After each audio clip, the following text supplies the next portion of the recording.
अब केवल कुछ ही घंटे शेष बचे हैं और हम एक नए दिव्य ऊर्जा से भरे, प्रेरणा देने वाले, जीवन को सच्ची राह दिखाने वाले, अनूठे अनुपम वातावरण में हम प्रवेश करने जा रहे हैं।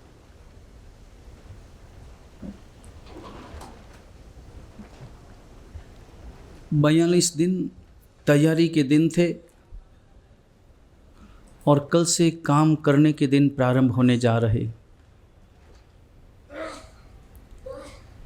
परमादिराज पर्युषण महापर्व कल से प्रारंभ होंगे।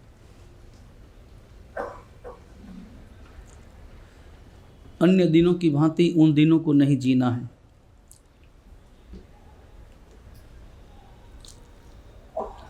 बाकी के दिनों में न मन पर नियंत्रण था, न वचनों पर नियंत्रण था, न हमारी कायिक प्रवृत्तियों पर नियंत्रण था। मन हावी था, मन के अनुसार वचन भी और काया की प्रवृत्तियां भी। लेकिन कल से इन तीनों के पार जाना है और कल से इन तीनों पर अधिकार परिवर्तित होना है। अभी तक तो मन का अधिकार था हमारी समस्त इच्छाओं, प्रवृत्तियों, कार्यों पर, लेकिन कल से अधिकार स्थापित कर देना है, राजा बदल देना है।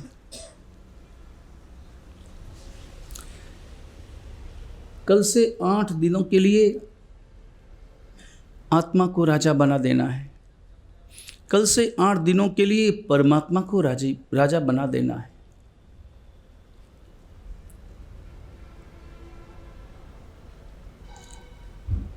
कल चर्चा की थी पुण्य के संबंध में कि पुण्य उदय की अनुकूलता हर भव में प्राप्त हुई है, होती है, होगी भी। हर जीव को प्रायः पुण्य के उदय की अनुकूलता हर भव में प्राप्त होती है, लेकिन पुण्य के सदुपयोग की कला और सदुपयोग का अवसर तो केवल और केवल मनुष्य भव में प्राप्त होता है। मगर ये भी जरूरी है समझना कि पुण्य हमेशा बाहर से आता है, धर्म हमेशा भीतर से आता है। जो बाहर से आता है वो पुण्य है और जो अंतर से आता है वो धर्म है।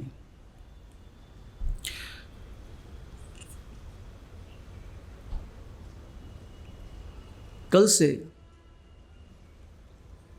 आंतरिक अनुसंधान का पर्व प्रारंभ होने जा रहा है। अपने अंतर को निहारने का, अवलोकन करने का, प्रतिलेखना करने का। अपनी प्रतिलेखना करनी है। उपकरणों की प्रतिलेखना के साथ साथ हमें अपने हृदय की, अपने मन की, अपने विचारों की और अपने विकारों की प्रतिलेखना करनी है। जीवन में एक बदलाव लाना है। एक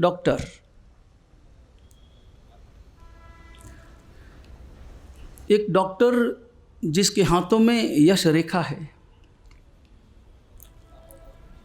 और बीमार होता है, उस नगर में कोई भी व्यक्ति और किसी को भी ऑपरेशन कराना हो तो उसी सर्जन के पास में व्यक्ति पहुंचता है। आसपास के गांवों के लोग भी उसी डॉक्टर का नाम सुनकर उनके पास दौड़े चले आते हैं। न फीस की चिंता है, समय की भी कोई ज़्यादा परवाह नहीं करते। 10 दिन बाद नंबर लगेगा तब भी कराएंगे ऑपरेशन तो उसी से। और डॉक्टर के ऑपरेशन करने की अपनी एक पद्धति और अनूठी पद्धति। पेशेंट उनके पास में आए, 15 पेशेंटों का ऑपरेशन होना था। 15 पेशेंटों का चेकअप किया, अच्छी तरह से देखा, बीमारी को देखा, रिपोर्ट्स देखी और रिपोर्ट्स देखने के बाद में कहा कि तुम सभी का ऑपरेशन मुझे करना होगा। गंभीर बीमारी है, कैंसर है, हार्ट की प्रॉब्लम है, लीवर की प्रॉब्लम है, किडनी ट्रांसप्लांट करनी है,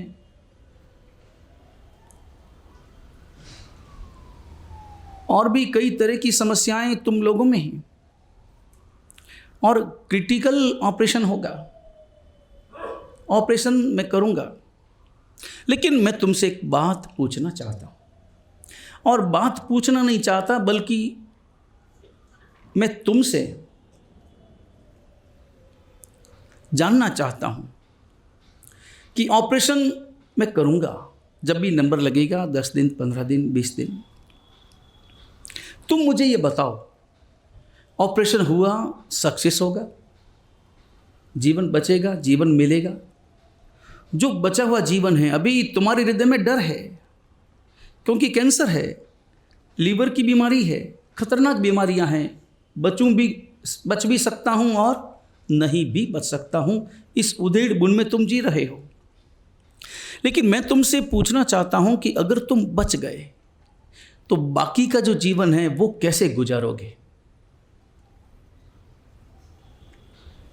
क्योंकि बाकी का जीवन तो तुम्हें एक तरह से वरदान के रूप में प्राप्त होगा। तुम्हारी बीमारी देखते हुए लगता है, तुम्हें भी महसूस होता होगा कि बस अब मेरा जीवन पूरा हुआ। लेकिन मैं जानना चाहता हूं, और केवल जानना ही नहीं चाहता बल्कि मैं तुम्हें एक पेपर देता हूं, पेन देता हूं, तुम अच्छी तरह से लिख करके लाओ मेरे पास, कल तक लाओ, परसों तक लाओ, उसके बाद मैं ऑपरेशन करूंगा। लिख करके लाओ कि बाकी का जो जीवन तुम्हारा बचेगा ऑपरेशन के बाद, वो तुम्हारा जीवन कैसा होगा, क्या करोगे, घर में कैसे रहोगे, परिवार में कैसे रहोगे, समाज में कैसे रहोगे, संघ में कैसे रहोगे, तुम अपने साथ क्या करोगे। लोग भी बड़े हैरान हुए, ऐसा डॉक्टर तो पहली बार देखा है जो हमारे आगे की प्रवृत्तियों के बारे में पूछ रहा है। अन्यथा लगभग तो यही पूछते हैं कि इतनी फीस लगेगी, कैसे भरोगे, ऐसा होगा, वैसा होगा, ये साइन करो, वो करो।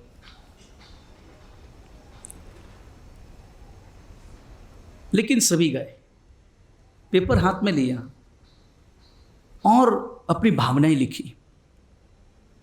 भावनाएं क्या लिखी होगी, कल्पना हम कर सकते हैं, और हम अपने बारे में विचार भी कर सकते हैं।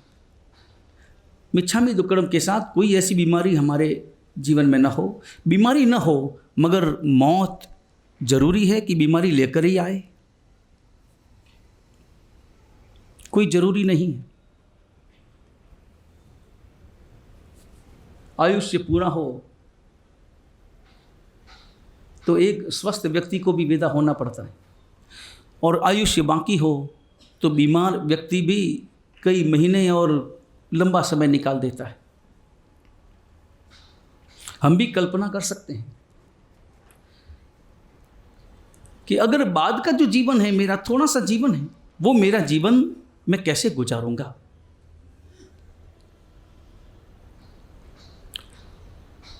दो तीन दिन के बाद में सबने अपने पन्ने जमा कराए डॉक्टर के पास। डॉक्टर ने सब पन्नों को पढ़ा, एक एक पन्ने को पढ़ा। किसी ने लिखा था, पश्चाताप की भाषा में लिखा था, आज तक मेरा जीवन मैंने खान पान में ध्यान नहीं रखा, मैंने इस प्रकार की गलतियां की है, लेकिन आगे से मैं इस प्रकार की कोई गलती नहीं करूंगा। किसी ने लिखा, मैं माता पिता के सामने बोलता था, उन्हें बहुत दर्द पहुंचा था, लेकिन आगे से मैं क्षमा मांगकर उनकी सेवा करूंगा। किसी ने लिखा, मैं अपनी भाषा को सुधारूंगा, मेरी भाषा में बहुत गालियां निकलती हैं मगर आगे से मेरी भाषा बड़ी संतुलित होगी, मेरे हृदय में जो क्रोध पैदा होता है वो मैं क्रोध नहीं करूंगा। और इस प्रकार के पत्र पढ़कर वह डॉक्टर बड़ा प्रसन्न हुआ और सारे मरीजों को बुलाया। बुला करके कहा कि मैंने तुम्हारे पन्ने पढ़े, तुम्हारी इच्छाएं पढ़ी, तुम्हारी भावनाएं पढ़ी, तुम्हारी भावनाओं को देखा और मैंने निर्णय किया है कि तुमने जो जो लिखा है,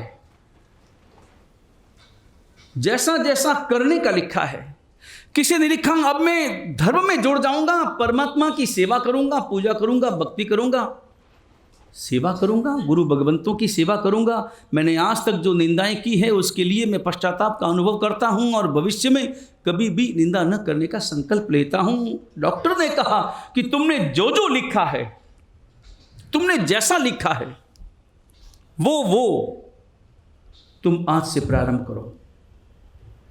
मैं 1 महीने के बाद तुम्हारे घर के सारे समाचार लूंगा कि तुमने जो जो लिखा है उनको क्रियान्वित करना प्रारंभ किया या नहीं। अगर तुमने क्रियान्वित किया है तो मैं ऑपरेशन करूंगा, अगर तुमने क्रियान्वित नहीं किया है तो मैं तेरा ऑपरेशन नहीं करूंगा।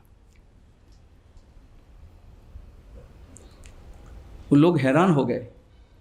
हमने तो सोचा था कि ये बाद में करना है, ऑपरेशन के बाद में करना है, बाद में जीवन बचेगा तो करेंगे, मगर अभी से ही करना है। और जिन्होंने किया, मन बदला, डॉक्टर ने उनका ऑपरेशन किया। ये उदाहरण बड़ा प्रतीकात्मक है और समझने जैसा है, अपने जीवन में उतारने जैसा है। जो मैं बाद में करना चाहता हूं वो आज से क्यों नहीं? जो मैं बाद में करना चाहता हूं, और किसी भी व्यक्ति को पूछ लो कि तुम बाद में क्या करोगे, तो कोई भी व्यक्ति ये नहीं कहेगा कि मैं बुराइयां करूंगा, मैं निंदा करूंगा, मैं गालियां बोलूंगा, मैं ऐसा करूंगा, मैं वैसा करूंगा, कोई नहीं कहेगा। तो वो काम आज से क्यों नहीं? जीवन तो हमारा इतना अनमोल और इतना अनूठा है। ध्यान रहे, पुण्य उदय के भाव बहुत मिले हैं, लेकिन पुण्य के उदय में पुण्य के सदुपयोग का भाव केवल और केवल यही मिला है। और ये भाव सबको, जिनको ये भाव मिला है, उनके पास में भी इस प्रकार की सबको अनुकूलता नहीं मिली है। अनुकूलता केवल और केवल उनको मिली है जिन्हें धर्म मिला है, जिन्हें परमात्मा की वाणी मिली है, जिनके हृदय में परमात्मा के प्रति रस है, रुचि है, परमात्मा की वाणी के प्रति जिनके अंतर में रस है, और परमात्मा की वाणी सुनकर जिनके अंतर में स्वरूप बोध का भाव पैदा हुआ है, एक प्रश्न पैदा हुआ है, एक जिज्ञासा पैदा हुई, एक श्रद्धा पैदा हुई है।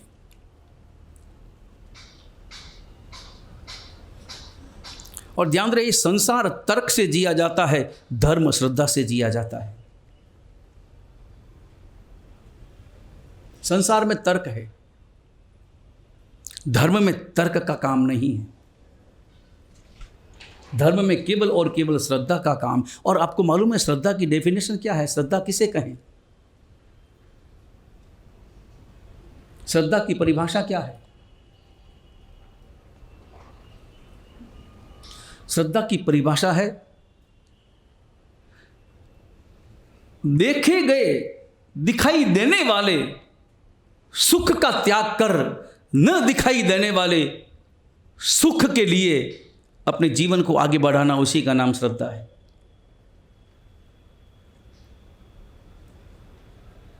जो दिखाई दे रहा है उस सुख का त्याग, और जो दिखाई नहीं दे रहा है उसके प्रति श्रद्धा। जो दिखाई नहीं दे रहा, न स्वर्ग दिखाई दे रहा, न नरक दिखाई दे रहा, न मोक्ष दिखाई दे रहा, न आत्मा दिखाई दे रही, न परमात्मा दिखाई दे रहा, फिर भी उनके प्रति जो हमारा समर्पण है वही श्रद्धा है। धर्म हमेशा श्रद्धा से किया जाता है, धर्म में तर्क नहीं, क्योंकि धर्म स्वभाव है। धर्म स्वभाव है। स्वभाव का अर्थ होता है प्रकृति।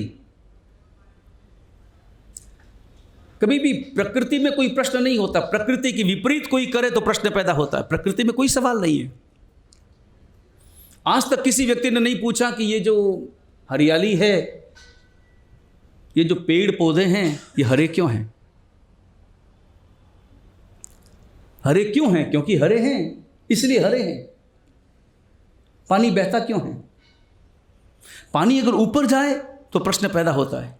पत्थर अगर ऊपर कोई फेंकता है तो प्रश्न पैदा होता है कि पत्थर ऊपर क्यों गया? तो उत्तर है, इसका उत्तर भी है कि पत्थर इसलिए ऊपर गया है कि किसी ने हाथ में लिया है और ताकत लगाई और फेंका है। इसलिए पत्थर ऊपर गया। पत्थर नीचे क्यों आया? क्योंकि नीचे आना उसका स्वभाव है। ये स्वभाव में तर्क नहीं है, स्वभाव में श्रद्धा है। धर्म श्रद्धा से किया जाता है।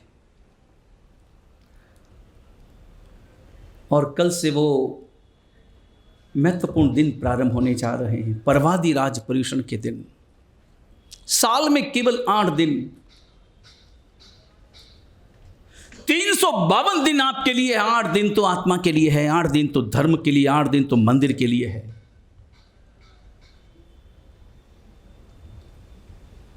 और कल से मंदिर आना नहीं है, बल्कि घर आना है।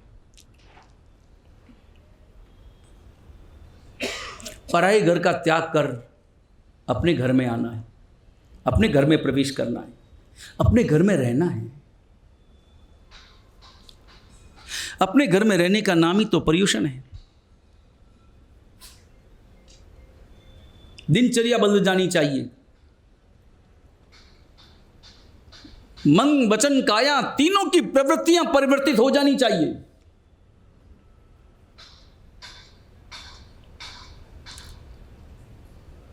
अब ये दुकान के दिन नहीं, 8 दिन। 8 दिन बाह्य व्यापार का त्याग करना है और आभ्यंतर व्यापार में प्रवेश करना है।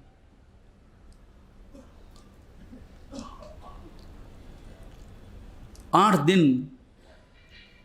दिन कर्म निर्जरा के दिन है। कर्मों की निर्जरा करनी है, धुलाई करनी है, स्वच्छ होना है, पवित्र होना है, पावन होना है।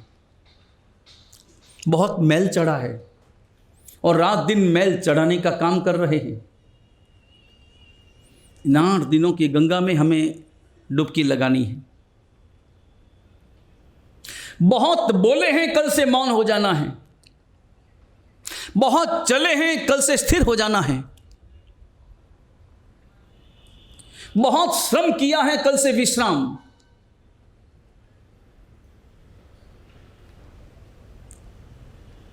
मन को विश्राम देना है, इंद्रियों को विश्राम देना है।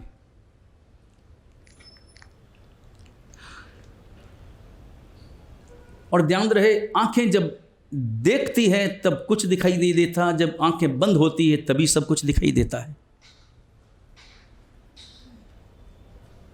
क्योंकि आंखें जब देखती है तो केवल और केवल बाहर, लेकिन आंखें जब बंद होती है तो भीतर। वो दर्शन करने का प्रयास करना है। परवादिराज पर्युषण। कल से आपकी वेशभूषा बदल जानी चाहिए, आपका खान पान बदल जाना चाहिए, पारस्परिक व्यवहार बदल जाना चाहिए, भाषा बदल जानी चाहिए, विचार बदल जाने चाहिए। वेशभूषा कल से आपकी सच्चे श्रावक की वेशभूषा, सामायिक की वेशभूषा, पौषध की वेशभूषा, प्रतिक्रमण की वेशभूषा, उसी में रहना है।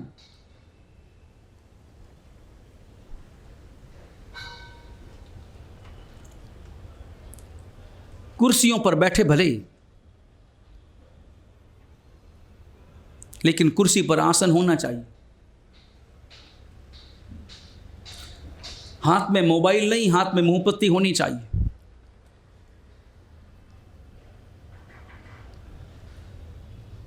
सामायिक में बैठना है, सामायिक में प्रवचन श्रवण करना है, सामायिक में ही रहना है।